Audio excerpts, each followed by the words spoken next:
Hello everybody, happy Tuesday. It's December 16th. The countdown to Christmas is in single digits.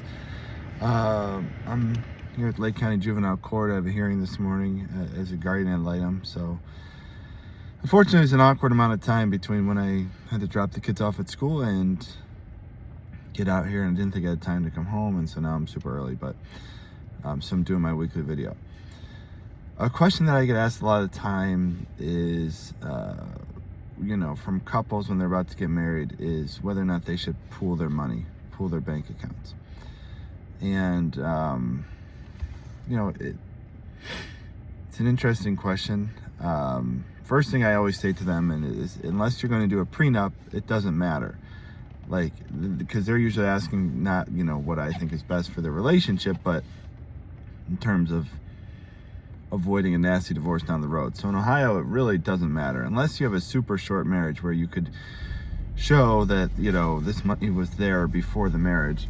Then your finances, even if they're separate without a prenup, they're going to be divided in a divorce. So one spouse could have $1 million in his bank account, the other person have 20,000, and they're in all likelihood going to look at it as if there's $1,020 to divide.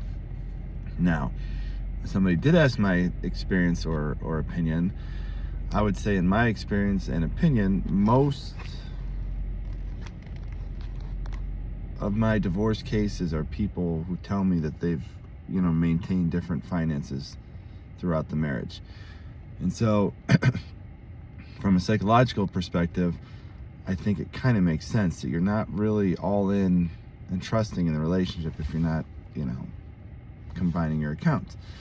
But I was interested if there's any research, and it turns out that there was a study a couple years ago. It was a joint study by the University College of London and somebody from Notre Dame and somebody from UCLA. And the study concluded that long-term committed couples who pool all their money into joint bank accounts are happier in their relationship and less likely to break up compared to couples that keep some or all of their money separate.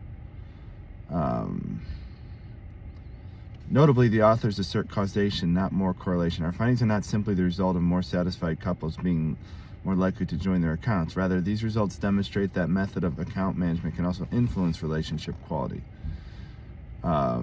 It leads to a more general sense of togetherness. Now, one thing I will say is, and then they have a lot of stats showing that the percentages of people who combined their accounts are much, at least in the study, more likely to stay married.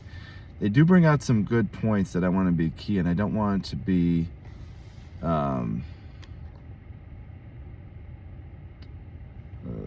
insensitive.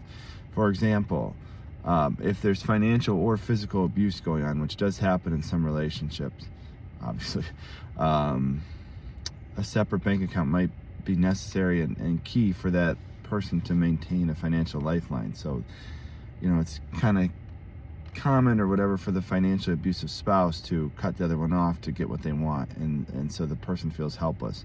So obviously, if you're in a situation like that, then having your own lifeline is very important. Also, some people, I think there's sort of a middle ground that this study doesn't really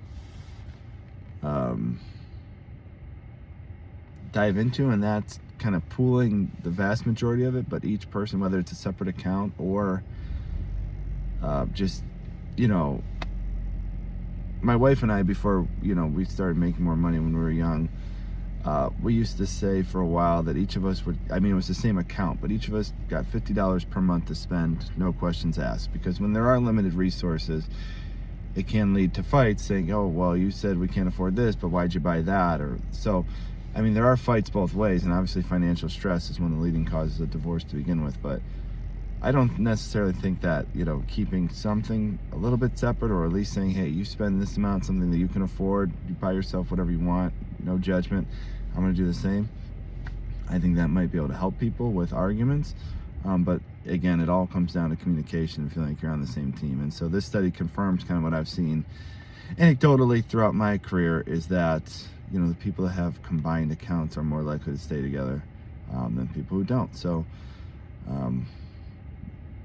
one more video from me before Christmas, and then the office is going to be shut down for the holiday. So Hope everybody's doing well, staying safe and warm, and talk to you later.